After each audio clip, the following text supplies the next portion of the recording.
তাতে তোমার বাবারও মাথাটা উঁচু হবে। তাই আজকে আসি, আজ আমার খুব সরকার কথাটা মনে করছে। আর যাই কিন্তু নির্দিষ্ট মনে আনন্দ করে যাচ্ছে।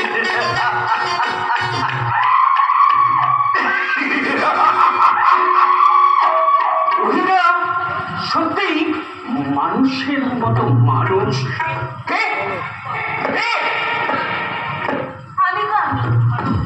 তবু ভালো দেখা বেরল। প্রিয়া কিন্তু খুব অভিমান হয়েছে। কেন কেন?